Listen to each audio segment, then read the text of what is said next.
So you already saw the thumbnail, and in this video I'm gonna explain why you shouldn't buy the iPhone SE 2 in 2020. But first, let's get the best part about this device aside so we can talk about the cons and why you shouldn't buy it.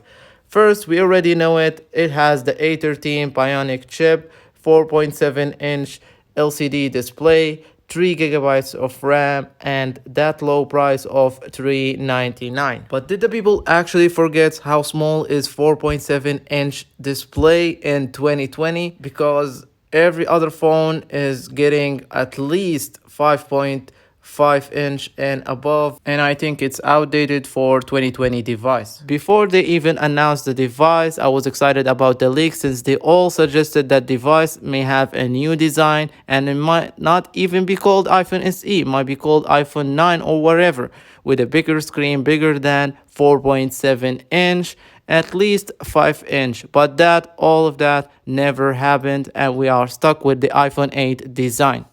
Let me give you a real life example of why size of the screen really matters, especially to me. So I edited my video on the iPhone 11 Pro since it has the best chip out there, which is the A13 Bionic. So making the exporting and importing 4K videos really fast and smooth, making the scrolling through your timeline really smooth, and adding layers and photos on all of that really simple procedure due to that powerful A13 chip. But I was really excited when I heard that the SE2 has the same chip as the iPhone 11 Pro. At the same time, I was really disappointed when I hear it has the same screen as the iPhone 8, which makes the editing really difficult. And I also tried it before.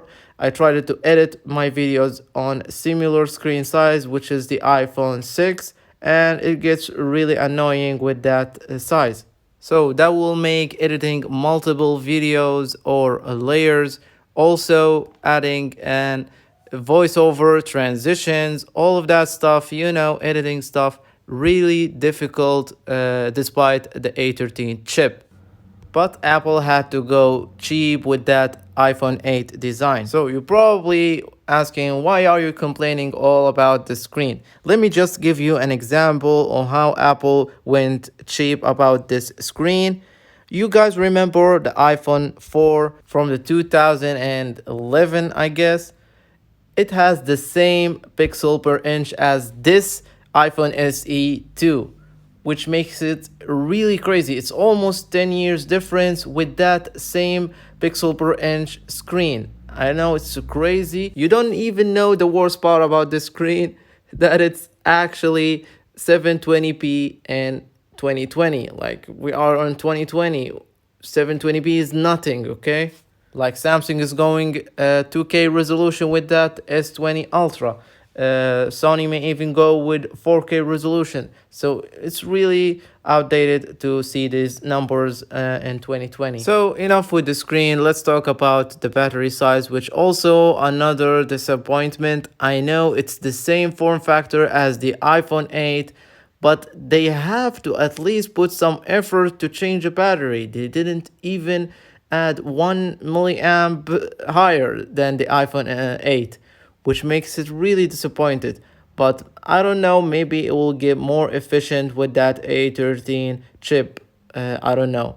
So let's talk about the camera. I'm gonna be honest here, I don't wanna blame them since it's only $399 device, and I'm also gonna give them that since it has above average camera, comparing it to the same price range to Android device, and even comparing it to the Pixel 3a. It has a really amazing camera with that A13 Bionic chip, helping in processing that good image quality. But I'm gonna be honest and not biased, they should be at least at this point put some extra lens, for example a wide range or a telephoto, so it will make that portrait photos a little bit better than one camera. But they decided, you know what, we're gonna cheap on that as well, and we're gonna use the same design as the iPhone 8 with the same camera, and we're gonna put just the A13 chip in there,